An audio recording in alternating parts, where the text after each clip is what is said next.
One of the last things is at the end of the day, when it comes to being analysts, we are the weakest link. We say this in security all the time. The human element is always the weakest link of anything, right? I could accidentally make a mistake, visit a site, after building up a bunch of tracking cookies or doing something the wrong way, and now they know more about me than what I want.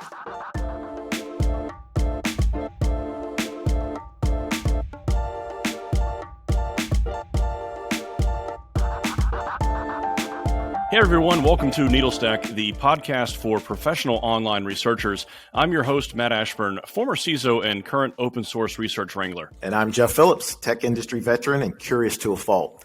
Today, we've brought together a panel of professional researchers from our sponsor, Authenticate.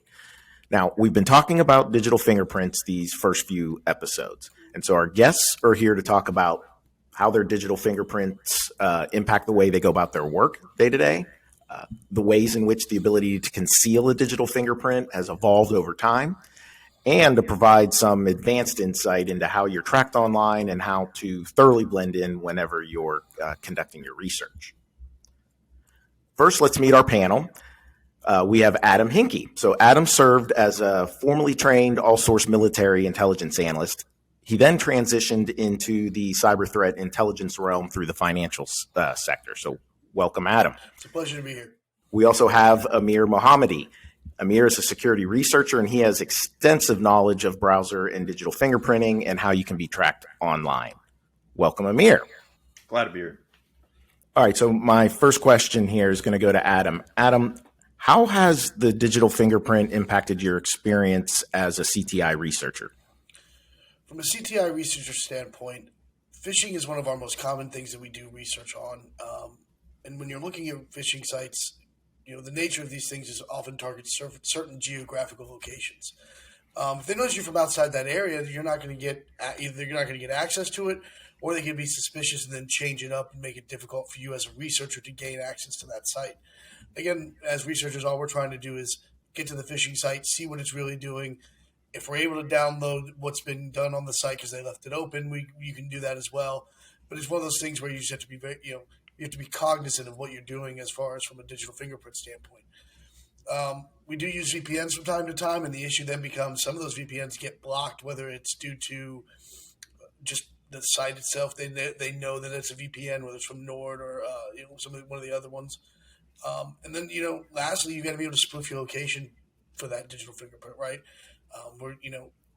I can spoof my location, but I also need to make sure that my time zone, my language, my keyboard, everything matches up. And also be able to access that site at the appropriate time, because there can be windows where it'll be shut down for me to be using, because I'm in the United States and say it's set up for Japan. I'm hours ahead or hours behind. It'll shut down and not give you access to that phishing site. Were there any issues with VPNs? You mentioned that you had to tweak some settings there and configure it, and you mentioned some issues around geolocation. Any challenges there? Anything else to be aware of? Because where I came from in the financial sector, where organizations are not just localized to the United States, you have customers worldwide. Some of the regions, most VPNs only have a few exit nodes. You can't exit from everywhere. So again, you're blocked from there. You're blocked because of that. And then one of the other things is also the IP addresses can have a poor reputation. And like I said earlier, they could be associated with that VPN either through that reputation or just in general be associated with the VPN, because they're advertised so often now. You can buy a VPN service for $30 a year for 5-10 devices, right? And the bad guys know this, right? They know where it's coming from. They can do their research and figure that stuff out. Yeah, and I guess too, the VPN is good in as much that it is very cheap, and I guess the tunnel itself is encrypted from your point to the VPN itself, and then beyond that, you're not really sure what's going on. But also, it doesn't really provide you any protection from a security standpoint either. So you're still exposed to web-based malware and untrusted data that you visit while doing your research, right? Yeah, and that's one of the things I had to assume the personal risk myself. In my last job was I had my own asset that I used, and I didn't have a VPN. I was going through a dirty line, and I was just crossing my fingers hoping that malware didn't get downloaded onto my machine. Thankfully, I was using, I was being careful, but you never know, and things can happen, right? It's one of those things. Adam, you mentioned you were using a dirty line. I'd like to poke in there a little bit more. Can you give us an idea of roughly, what was the cost to kind of to pull together an environment? We'll call it a do-yourself environment, so that you could secure your access and where it allowed you to disguise your fingerprint. So a lot of people don't realize the cost of doing business is going to be dependent on the size of the business. The business I was at was a medium-sized business. To buy a new computer that isn't tied to the company would probably be around $3,000 or $4,000. But then on the back end, you've got to look at the network you're going to have to build to get there, the VPN service if you can get one, a dirty line that's not associated with that organization, and then you got to talk about who's re-imaging or who's taking care of these machines. If you buy 5 or 6 of these, you've got to re-image them every so often so that if you do get malware or if something does happen, they've got to be taken care of, and that maintenance cost goes up. So you're talking roughly $10,000 or $15,000 per machine per person, on average. There's also potential for that company to assume the risk involved if something happens, right? Say something's misconfigured on the website, it says the company's name, or it's not on the website but on the computer, and it says the company's name somewhere in software or whatever that can be found. That risk to the company's either reputation or itself could be millions of dollars in loss, if you think about it. Wow, that's pretty significant. And as we're talking about our digital fingerprint as researchers and how to minimize the risk there, Amir, I'd like to ask you, what are some of the ways that things can go wrong, and where does the concern come from? Sure. So you can be an analyst looking for information simply, and fingerprinting can happen in a lot of different ways. So fingerprinting essentially is attributes that come in sets. So there's categories to it, and these categories are tailored to the components in the browser. And you have network-based attributes, you have browser-specific attributes, you have plugin-based attributes, you have hardware attributes, and you also have the user attributes. And there's more that goes beyond that. It's just the tip of the iceberg. But as a researcher, you could be online, you could be looking for different pieces of information, and some of the dangers from that. Let's say we're looking for like an email address, and we're trying to figure out like what sites are associated. During that process, where you use like, let's say, a free online like service, because most people that typically look for a new piece of information, they use like a free online service. That online service that offers that information and adds the capability for you to be able to piece from one information to another. That whole process of searching for the next set of information can be recorded and sold as resale for additional data. So you could, for instance, let's say I'm looking for, like I mentioned prior, email to services associated with it. And then I search for it, and then that tool takes that information, what I searched for, and then offers it as part of a different service that says somewhere along the lines like, hey, type in your email and we'll tell you who's looking for you. And so for them to obtain that information requires the fingerprinting aspect. And so from a researcher perspective, if you're hunting, let's say, an adversary of some sort, the fingerprinting nature that these sites can perform on your browser can be devastating from the perspective that it may tip off an adversary and cause them to perform some sort of damage control procedure after realizing that, hey, like someone in fact is looking to me. And the fingerprinting aspect behind this, it's very simple. Matter of fact, you don't necessarily have to take as much information as possible. It's more or less a combination of information taken from each classification of fingerprinting attributes. So it may be like an IP address, and then I simply take your browser version number, and then I formulate the two together, formulate a hash, and the hash I obtain can be used across different sites. I can calculate the same exact hash, and that's sort of where the tracking comes in place from one site to another. And so there's a clear danger from that perspective, but there's also the danger of maintaining all these different attribution vectors. So I'll give you a simple example. So Google recently, a while ago, they were trying to introduce like these flock IDs, and they're kind of for advertiser-friendly way of tracking your web navigation from one place to another. The attribution vector here and the danger behind it is, let's say I'm using something like Chrome to navigate the internet and collect information. Honestly, on a week basis, I need to keep up with all the new web technologies that may allow someone to use them to fingerprint against me. And so these flock IDs are a perfect example. Just this week, matter of fact, they're being retired and replaced by a new thing called Topics in Chrome, which is supposed to outline what your interests are to third-party sites. Now, for this transition from flock ID to Topics, it may seem minuscule and very minor, but that small detail can be leveraged by these sites at any given moment. And so really the danger is keeping up with these attributes and these new web technologies. And lastly, there's one more danger, and that is persistency. So there's a lot of free tools out there that offer like free extensions that offer to spoof your attributes, your fingerprint attributes. And these are successful to a certain degree from the perspective that one attribute can be found many different ways. So I'll give you one example. So the user agent, you can obtain it from your browser headers, but you can also obtain it using JavaScript. I'll give you another example, and this is actually one of my favorites because Adam was just talking about the VPN topic, your network attribute. So people think like, oh, from a fingerprinting perspective, the IPv4 address, the regular IP address is like the only source of attribution in terms of networking. Well, a lot of sites can calculate that specific IP address a lot differently. So you have the actual headers that come in that contain your IP address, but you could also even utilize JavaScript to obtain like a WebRTC IP address, which is like the same. It could be the same general IP space, and that could be used in comparison to detect a flaw in your persistency. Your VPN may protect you from the IPv4 that's passed on, but it may not protect you from like the WebRTC IP address or like the IPv6 IP address or the WebRTC local IP address, and the list just keeps on going.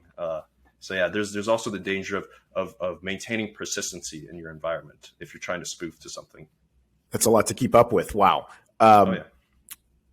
Adam, I do want to go back to you on a question because you had looked to build some of this on your own.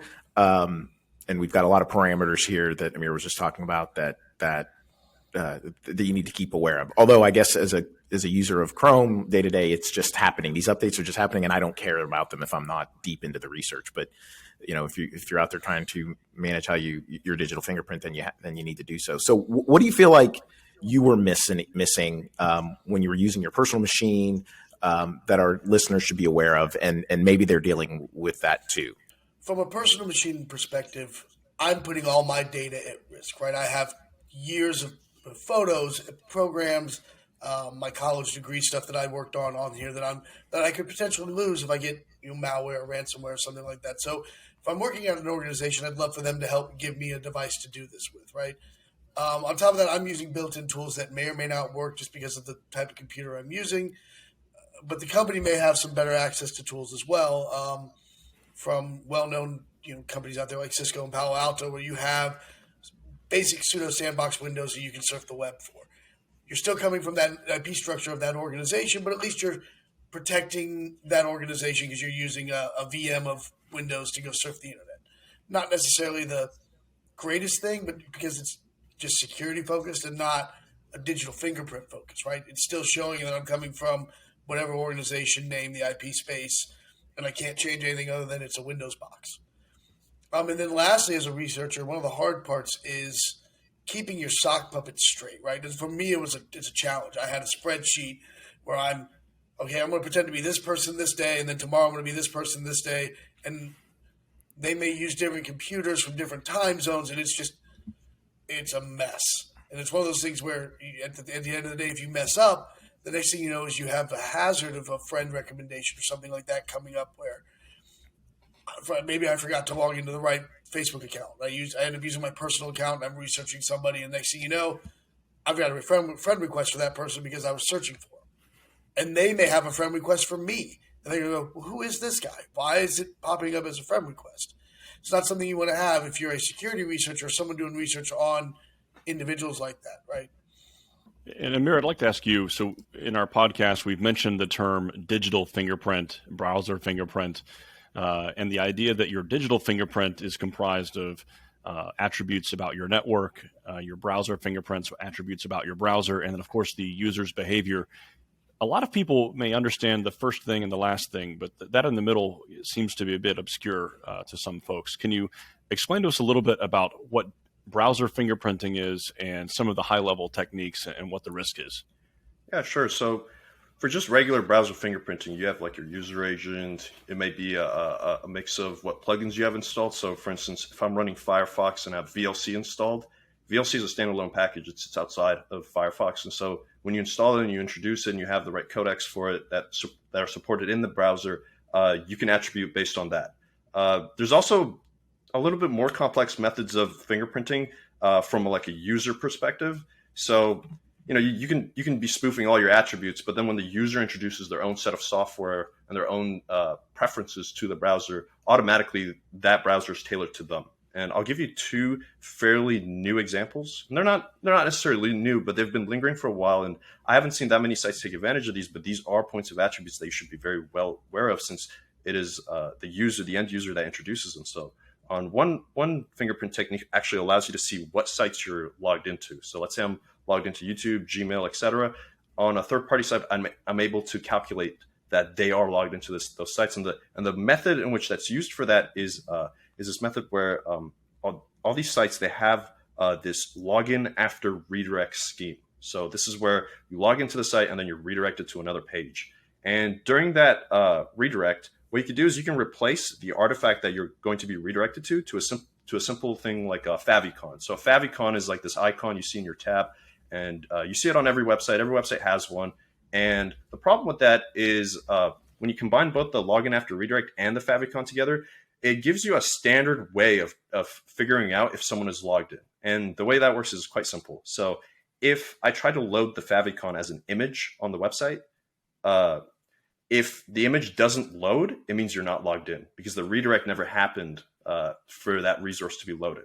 Now, if the redirect does happen, then the image is loaded, and that tells me that you're logged into that site. So that's just one user-based attribute that is often overlooked, but is very, very helpful in figuring out what kind of user is trying to access my site. The next one, and this kind of goes again with user attributes, is extensions. So you can actually figure out on certain extensions if they're installed or not. And the way this works is all extensions that you install, they come with this manifest, and this manifest specifies at the bottom in web accessible resources. It simply states that, okay, these resources are available to the extension, but they're also available to like third-party sites because it requires this interaction for the extension to work properly. And so what you can do is you can target these specific resources to tell you essentially if that extension is installed.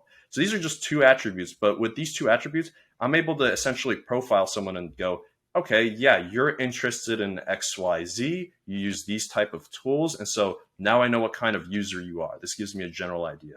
And this isn't something necessarily that like you can like install an extension on and protect yourself from. This is like a core functionality that the browser supports already. It's not necessarily something that people are trying to fix or anything. It's not necessarily something that everyone's abusing, but it is something that you as a user introduce to the fingerprint. Not necessarily like, I have this specific user agent. And you can spoof that all you want, but then these user attributes, they're the ones that are going to get you because you're the one that's introducing them. Yeah, that's pretty interesting. And especially if we're thinking that we're doing research on behalf of an organization, the fact that adversary websites or adversarial websites, I should say, can actually determine if we're logged into a certain page or not. That can be pretty telling, right, from the adversary's perspective, and concerning from the researcher's perspective, because if you have your corporate, let's say your email open, right, and they can detect that, that's a pretty big concern, and they can gain some additional insight, and so they can then associate your research with you as your person, or you as the person representing your organization. You mentioned that there are some extensions out there too, so can you expand a little bit on that? And how can we maybe use extensions, and what are some of the things to look out for there? Yeah, sure. So there's a lot of extensions online that help you spoof specific attributes, and they're classified a lot differently. So you have the ones that help you just change the value. So like if I want to look like a different browser, it typically changes like the user agent. There's extensions out there that offer like proxying services. So like that helps you mask your connection. They're not perfect, and I'll detail exactly why.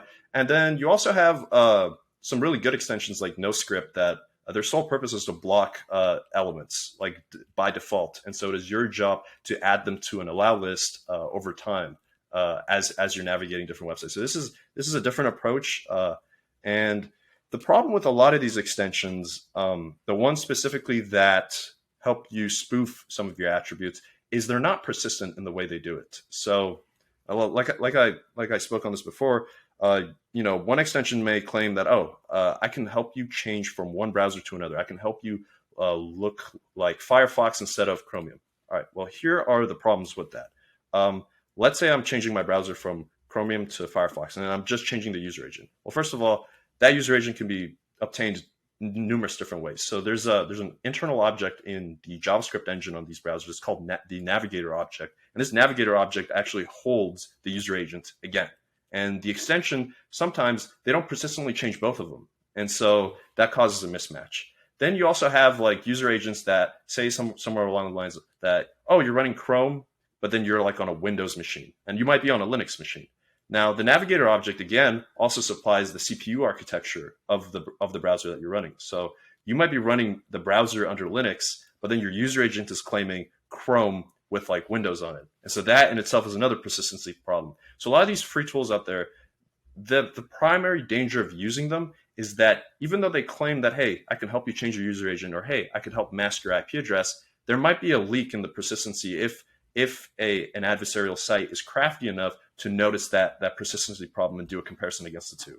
And so that's usually the danger behind some of these extension tools. They do exist. They're not perfect, but it is something to keep an eye on.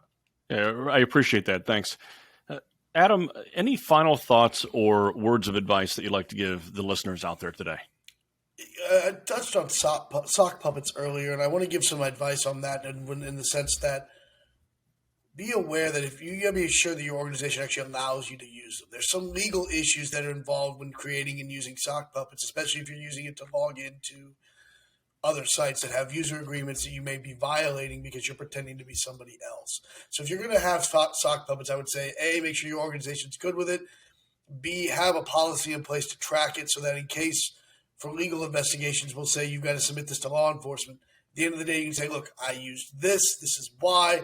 If X social media site says that's wrong, well, here's why I did it so that I could, do it this way. And the law enforcement team will take it from there, and the legal teams will take it from there and do it to make sure that you're not in trouble. You're not violating that end user license agreement that you sign up for some of these things. One of the last things is at the end of the day, when it comes to being analysts, we are the weakest link. We say this in security all the time. The human element is always the weakest link of anything, right? It's not necessarily a machine or a network that gets you in trouble or downloads malware. It's the human clicking on the phishing link that they got, or going to a malicious website, or doing the wrong thing while they're out there. So it's the same in research, right? I could accidentally make a mistake, visit a site, after building up a bunch of tracking cookies or doing something the wrong way, and now they know more about me than what I want. So say, and I think Amir mentioned it about the persistence of cookies and everything around that you can when you're surfing the internet.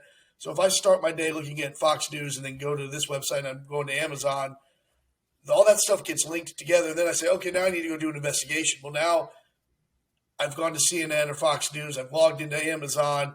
That all gets carried with me if I use the same browser, right? So now I made a mistake. I should have just closed everything out, started fresh, right? And that's one of those things where, again, we as humans, we make mistakes. We're fallible. So we are the weakest link sometimes when it comes to doing to managing our fingerprints. Amir, anything else that you'd like to add? Yeah, the human operator is obviously always the weakest link, and practice good hygiene. Don't reuse the same information. If you're performing some sort of research operation on some sort of adversary that you're willing to hunt down, don't reuse the same password everywhere. Don't reuse the same email. Your tools could be as good as they come, but it boils down to how you use them. Well, Adam and Amir, thank you guys so much for being here today and everything you've told us about digital fingerprint, browser fingerprint, and even some of the tips and tricks that we need to know as researchers to prevent attribution of our research to ourselves or our organizations. Let's go to Q&A, and we'll take a couple of questions from the audience today. Jeff, what questions do you have from the audience? Thanks, Matt. All right, so I'm going to throw this one out. Maybe, Adam, you can take the first crack at it. And the question is, do you have any examples of criminals or suspects being aware of and leveraging a digital fingerprint? Yes, actually. So when you look at it from a financial perspective, financial institutions, again, phishing is the biggest problem they have, right? There's phishing emails going out and targeting the customers. And when they're looking at the customer to try and they click on the link and they go to the site, they're not just looking for that username and password to get into your bank account, because we, at the banking in the banking industry, they've gotten smart to where they've fingerprinted your devices over time to make sure you're who you say you are. So those criminals are now doing that as well. Not only are they getting your username and password, they're getting what your device fingerprint is so that they don't get blocked from the perspective of trying to log in and access your account. Amir, any thoughts from your perspective on, again, criminals or suspects leveraging digital fingerprints against us or to do harm? Yeah, sure. So there's different classifications of adversaries that leverage your browser fingerprint. So Adam mentioned how there are these adversaries that take advantage of your fingerprint to bypass AML, anti-money laundering systems, and you also have criminals that leverage your fingerprint from the perspective that, oh, okay, maybe I'm not financially motivated. Maybe I'm an initial access broker, is what they call them. And I just want to gain access to this user's machine so that I can perhaps sell the access to a different classification of adversary that might leverage it. And so from a fingerprinting aspect there, all they would need is your browser and then the version number. And they could also leverage plugins too, installed plugins with version numbers. If you get a component and a version number, you can tailor vulnerabilities to the browser, and you can use that to gain that initial access and sell it for more. So there's that, and then there's of course the classification of adversaries that Adam brought up regarding financially motivated ones. It's interesting about that field of fingerprinting because the adversary that actually takes advantage of the fingerprint to log into someone's bank account bypassing AML. They may not necessarily be the same that also grab that fingerprint. So there's a lot of these sites called config shops out there where you can pay almost a dime to purchase an entire fingerprint of a user in order to leverage it to like log into like set sites that leverage the same fingerprint to detect login anomalies. And what's interesting there is people will go to these config shops, they'll buy a config, and they'll load it in these specially designed browsers. And these specially designed browsers are called anti-detect browsers. And their sole purpose is to take a fingerprint and to leverage it so that you look identical to that fingerprint. And it really depends. Like, does the adversary have persistent access to a user's fingerprint, right? Could they obtain a victim's fingerprint on a day-to-day basis? That might not be true. They might only have access to it like on a week-to-week basis. And so it really depends on how crafty your adversary is and how they're motivated. But there's definitely leverage behind using this fingerprint data to bypass a lot of these systems in place. So our second question is for Amir here. What are some of the other dangers related to digital fingerprinting that we as investigators should be aware of? Yeah, really. I think, well, fingerprinting, like I said before, we only explored like the tip of the iceberg here. I mean, there is so many inconsistencies in the browser from one to another that you can just leverage and call it a form of fingerprinting. I'll give you a really basic example. So you have Google, you have Firefox. They leverage a similar JavaScript engine, but there's a lot of JavaScript functions in there that respond differently because they're implemented differently in each browser. And that seems like it shouldn't be the case, but it is. One function might give you one response versus another, and that in itself is enough to distinguish whether or not your fingerprint is truly what it claims to be. And there's a lot of dangers behind that because it's very hard to account for all these different attributes. It's very hard to maintain it and keep up with it and be persistent about it. And so sometimes, that whole process of just keeping up with what a digital fingerprint is and what some of the latest techniques are, it can get very difficult. And I think a lot of investigators need to be fully aware that it really depends on what site you're visiting and how crafty your adversary is. And your best bet is reconnaissance before you actually decide to engage. Well, Amir, Adam, thanks again for joining us today. And thank you at home for your time as well. Thanks to all those who attended our live show today, and especially to those who submitted questions for us to answer or for our guests to answer today. And for everyone else out there, if you liked what you heard today, you can subscribe to our show wherever you get your podcast, watch episodes on our YouTube channel, and also view transcripts and other episode info at our website at Authenticate, that's authentic with the number 8.com/needlestack. Next week, we're going to talk about some of the tools and tricks and techniques that you can use to help manage your digital fingerprint. Today, we gave you some of the risk. Next week, we're going to talk about some of the tools that you can use that are available to you as researchers to make your life a little bit easier as you conduct online research. You don't want to miss it. Stay tuned for next week.